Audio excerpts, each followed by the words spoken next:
അങ്ങനെ ഒരുപാട് വിശേഷങ്ങളാണ് അശ്വതി, അഞ്ജന, ഒരുപാട് വിശേഷങ്ങളും എത്ര കവർ ചെയ്തിട്ട് തീരില്ല. എത്ര കലാപ്രതിഭകളാണ് നമ്മുടെ കേരളത്തിലുള്ളത് അശ്വതി.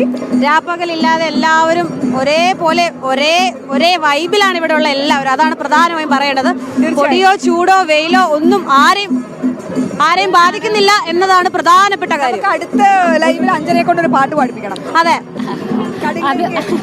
അത് അടുത്ത ബുള്ളറ്റിലെ അശ്വതിയുടെ ഒരു ഡാൻസ് അത് വെറുതെ അത് നടക്കില്ലായിരിക്കും മിക്കവാറും. എന്തായാലും പറയാനുള്ളൊരു കാര്യം, നമുക്ക് അതായത് നമ്മുടെ ചാനലിന് 4:45 എല്ലാ ദിവസവും ഒരു സെഗ്മെന്റ് ഉണ്ട്, ഒരു സംസ്കൃതം വാർത്ത വായിക്കുന്ന ഒരു സെഗ്മെന്റ് ഉണ്ട്. അപ്പോൾ എനിക്കൊന്ന് ഇന്ന് ആ ഒരു സമയം വെച്ച് നോക്കുമ്പോൾ വളരെ പ്രധാനപ്പെട്ട അല്ലെങ്കിൽ നമുക്ക് അനുയോജ്യമായിട്ടുള്ളൊരു അതിഥി ഉണ്ട്, ഒരു കുട്ടി താരമുണ്ട്.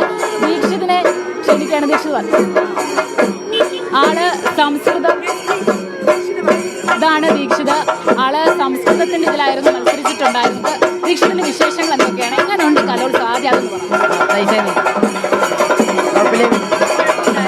എത്ര വർഷമായി ഈ മത്സരിക്കാൻ തുടങ്ങിയിട്ട് സംസ്കൃതത്തിൽ? 8ാം ക്ലാസ് തുടങ്ങിയത്. 8ാം ക്ലാസ് തൊട്ട്. ഈ വട്ടത്തെ ഒരു കലോത്സവം എങ്ങനെയുണ്ട്? വൈബ് കൂടുതലാണ് തൃശ്ശൂര് വന്നപ്പോഴത്തേക്കും. തൃശ്ശൂർ വന്നപ്പോൾ വൈബായിരുന്നു.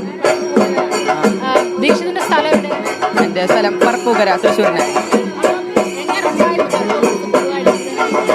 അഞ്ചാണോ? കുഴപ്പമില്ല. തൃശ്ശൂരിനെ.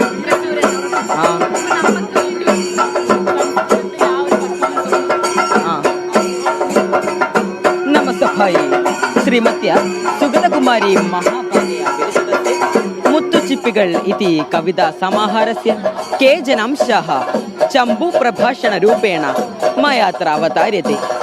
ശംഖകങ്കണാനി കങ്കണമിദം കങ്കണം കങ്കണമിദം കങ്കണം ശംഖകങ്കണം ഹരിതകങ്കണം പീതകങ്കണം കൃഷ്ണകങ്കണം ആവശ്യകം വാ കിം വാ ആവശ്യകം പ്രതിദിനം ഏതത് ശ്രുത്വ ഏവ തദ്ദേശവാസിനഃ ഗ്രാമവാസിനഃ ഉന്മുക്തനിദ്രാ ഭവന്തി.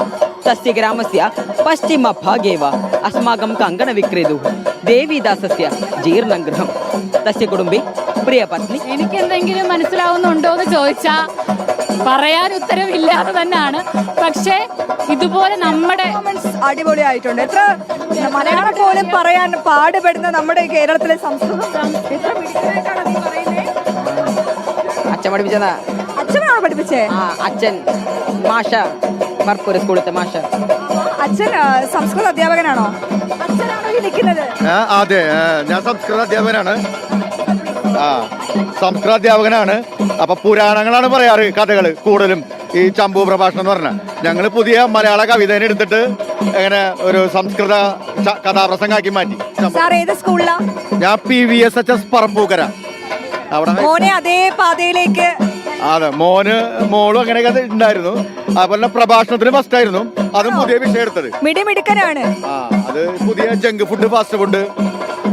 മുമ്പ് കാളിയനാഗം വന്നപ്പോൾ രക്ഷപ്പെടുത്താനായിട്ട് കൃഷ്ണൻ ഉണ്ടായിരുന്നു, അവതരിച്ചു. ഇന്നിപ്പോ ജങ്ക് ഫുഡും ഫാസ്റ്റ് ഫുഡും വന്നപ്പോ ആരുമില്ല. അമ്മ ഡാൻസറാണ്.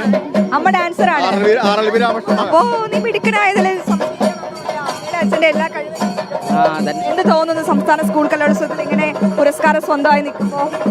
വളരെ സന്തോഷം തോന്നുന്നു. കാരണം ഏതൊരു പേരന്റിന്റെ ഏറ്റവും വലിയൊരു ആഗ്രഹമായിരിക്കും ഒരു മക്കളെ സംസ്ഥാന തലത്തിൽ മത്സരിച്ച് എ ഗ്രേഡ് നേടാന്ന്. മോൾക്ക് കിട്ടിയിട്ടുണ്ടായിരുന്നു, അത് കുറച്ച് വർഷം മുമ്പാണ്.